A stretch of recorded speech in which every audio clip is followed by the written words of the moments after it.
समाचार विस्तार से। प्रधानमंत्री नरेंद्र मोदी ने दिल्ली में मुख्य सचिवों के दूसरे राष्ट्रीय सम्मेलन के अंतिम दिन कहा कि विकसित भारत के निर्माण के लिए 4 मुख्य क्षेत्रों बुनियादी ढांचा, निवेश, नवाचार और समावेशन पर विशेष बल दिया जा रहा है।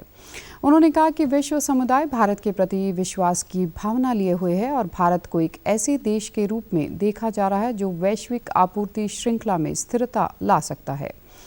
पीएम ने कहा कि इसका पूरा लाभ लेने के लिए आवश्यक है कि राज्य अग्रणी भूमिका निभाए, गुणवत्ता पर ध्यान दे और राष्ट्र प्रथम की भावना से निर्णय ले।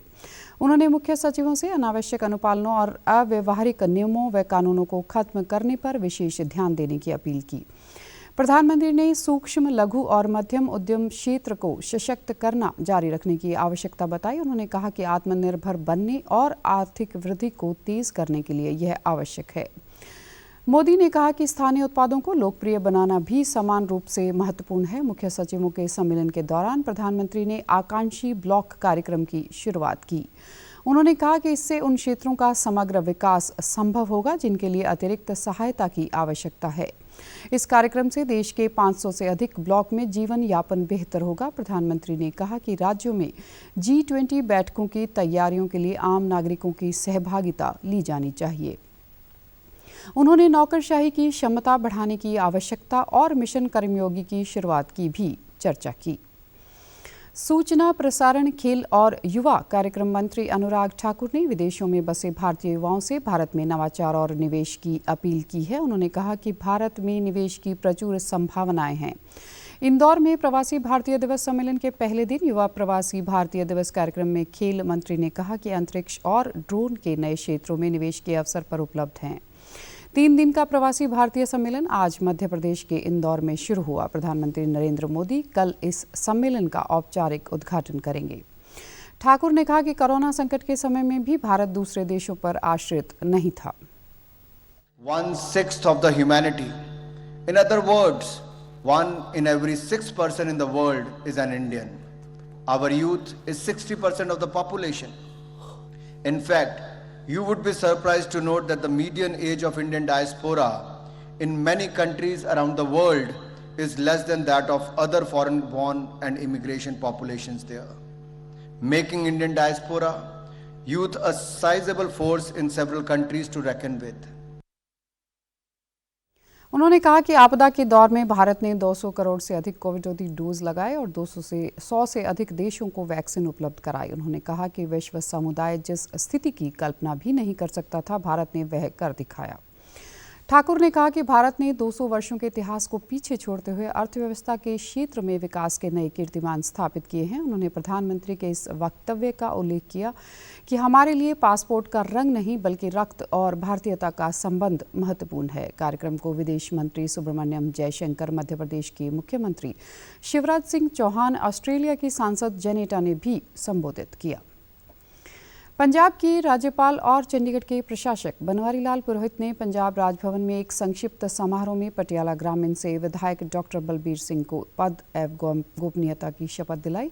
डॉक्टर बलबीर को स्वास्थ्य व चिकित्सा शिक्षा विभाग की जिम्मेदारी सौंपी गई है। मुख्यमंत्री कार्यालय के प्रवक्ता ने बताया कि मुख्यमंत्री सहित मंत्रिमंडल में मंत्रियों की कुल संख्या 15 हो गई है। इस दौरान मुख्यमंत्री भगवंत मान ने डॉक्टर बलबीर को नई जिम्मेदारी के लिए बधाई देते हुए कहा कि वे निस्वार्थ भाव से जनता की सेवा कर रहे हैं। राज्य सरकार स्वास्थ्य विभाग को पहले ही सबसे अधिक प्राथमिकता दे रही है और डॉक्टर बलबीर जैसा मेहनती और पेशेवर इस विभाग को और बुलंदियों पर लेकर जाएगा। मंत्रिमंडल में फेरबदल के बाद हरजोत सिंह बेंस को शिक्षा, उच्च शिक्षा, तकनीकी शिक्षा विभाग दिए गए हैं। मुख्यमंत्री मान स्वयं जेल विभाग देखेंगे। वहीं गुरमीत सिंह मित हेयर को जल स्रोत व खनन विभाग, चेतन सिंह जोड़माजरा खाद्य प्रसंस्करण, बागवानी, स्वतंत्रता सेनानी व रक्षा सेवाएं विभाग, अनमोल गगन मान को उनके पुराने विभागों के साथ आतिथ्य सत्कार विभाग भी सौंपा गया है। हरियाणा के मुख्यमंत्री मनोहर लाल ने फोन से चिरायु हरियाणा योजना के लाभार्थियों से सीधा संवाद किया। इस दौरान उन्होंने कहा कि अंत्योदय परिवारों को स्वास्थ्य सुविधाओं का लाभ पहुंचाने के लिए शुरू की गई चिरायु हरियाणा योजना वरदान साबित हो रही है। 2022 को ये योजना शुरू की थी और इस समय तक, अर्थात जो अभी समय निकल रहा है, इसके अंदर मैं जो आंकड़ा ले पा रहा हूँ 10,378 लोगों को इलाज करने की सुविधा उसमें मिली है, जिनका हज़ारों से लेकर लाखों रुपए तक का खर्च ये आ सकता था, लेकिन उन सबको 5 लाख रुपए परिवार के लाभ में से ये राशि उनकी चुकाई गई है, जिसके ऊपर लगभग हरियाणा प्रदेश का 20 करोड़ रुपया खर्च हुआ है।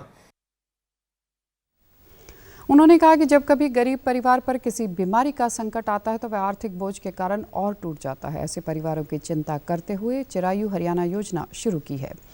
अब तक 10,378 लोगों को मुफ्त इलाज प्रदान किया जा चुका है। इन पर हुए 19 करोड़ 13 लाख रुपए का खर्च सरकार ने उठाया है। चिरायु योजना के तहत अब तक 44,15,771 और लोगों के गोल्डन कार्ड बन चुके हैं। मुख्यमंत्री ने कहा कि केंद्र सरकार के मानदंडों के अनुसार आयुष्मान भारत योजना के लाभार्थी परिवारों का चयन आर्थिक, सामाजिक और जातीय जनगणना 2011 के आधार पर किया गया है।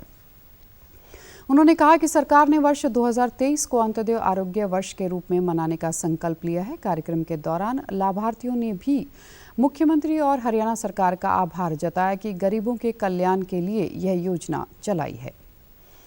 G20 सम्मेलन के लिए की जा रही तैयारियों की समीक्षा बैठक करते हुए निकाय मंत्री डॉक्टर इंदरबीर सिंह निर्जर और बिजली मंत्री हरभजन सिंह ईटीओ ने पंजाब के जिलाधिकारियों को हिदायतें जारी की। इस दौरान उन्होंने कहा कि सभी काम समय से पूरे होने चाहिए। निकाय मंत्री ने बताया कि मार्च 2023 में अमृतसर में संभावित 15 से 17 मार्च को होने जा रहा है इस G20 शिखर सम्मेलन में प्रमुख देशों के राष्ट्रपति, प्रधानमंत्री और अन्य अंतर्राष्ट्रीय प्रतिनिधि भी शामिल होंगे।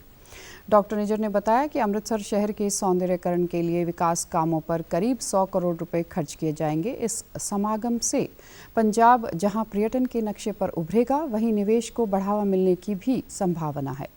हरभजन सिंह ईटीओ ने बिजली विभाग के अधिकारियों को निर्देश देते हुए कहा कि सरकारी बिजली खंभों पर लगे अवैध केबल तारों को तुरंत हटाया जाए। बैठक के बाद कैबिनेट मंत्री डॉक्टर निज्जर और हरभजन सिंह ईटीओ ने G20 शिखर सम्मेलन के दौरान तय किए रूट का भी दौरा किया।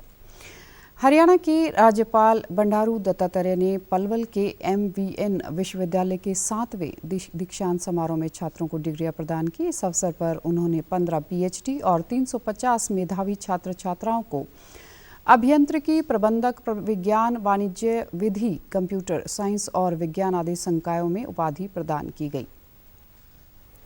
राज्यपाल ने शैक्षणिक उत्कृष्ट प्रदर्शन के लिए 3 छात्रों को स्वर्ण पदक और प्रमाण पत्र देकर भी सम्मानित किया। इस दौरान राज्यपाल ने कहा कि हमें महिलाओं को सशक्त बनाना है, क्योंकि महिलाएं आगे बढ़ेंगी तो देश आगे बढ़ेगा। उन्होंने उच्च शिक्षा का जिक्र करते हुए कहा कि आज़ादी के बाद निरंतर विश्वविद्यालय आगे बढ़ रहे हैं, फिर भी आबादी को देखते हुए और भी विश्वविद्यालय खोले जाने की ज़रूरत है। विश्वविद्यालय के कुलपति डॉक्टर JV देसाई ने कहा कि MVN एजुकेशन सोसाइटी की स्थापना 1983 में हुई। उसी क्रम को आगे बढ़ाते हुए ग्रामीण क्षेत्र में उच्च शिक्षा को बढ़ावा देने के लिए 2012 में MVN विश्वविद्यालय की स्थापना की गई। अब खबरें फटाफट। वित्त मंत्री निर्मला सीतारमण आज राजस्थान के कोटा में क्रेडिट आउटरीच प्रोग्राम में लेंगी हिस्सा। 31,000 से अधिक लाभार्थियों को 1,407 करोड़ रुपए से अधिक का ऋण दिया जाएगा। वाणिज्य और उद्योग मंत्री पीयूष गोयल भारत अमेरिका व्यापार नीति मंच में भाग लेने के लिए न्यूयॉर्क और वाशिंगटन की 3 दिन की यात्रा पर कल होंगे रवाना। 11 जनवरी को वाशिंगटन DC में मंच की 13वीं बैठक में होंगे शामिल। गुजरात में अंतर्राष्ट्रीय पतंग महोत्सव के पहले दिन सर्वाधिक संख्या में पतंग उड़ाने का विश्व रिकॉर्ड गिनीज बुक ऑफ दर्ज। 2 साल इस महोत्सव का आयोजन G20 के अनुरूप किया गया। पंजाब, हरियाणा, चंडीगढ़ और दिल्ली समेत उत्तर भारत के कई हिस्सों में शीतलहर का प्रकोप जारी। रेलवे के जनसंपर्क अधिकारी RK राणा ने कहा, कोहरे के कारण 42 ट्रेनें देर से चली। और आप हमारे समाचार YouTube channel DD news Chandigarh, Facebook DD news Chandigarh और Twitter handle DD news EHD पर भी देख सकते हैं। इसी के साथ चंडीगढ़ से समाचारों का सिलसिला समाप्त होता है। नमस्कार।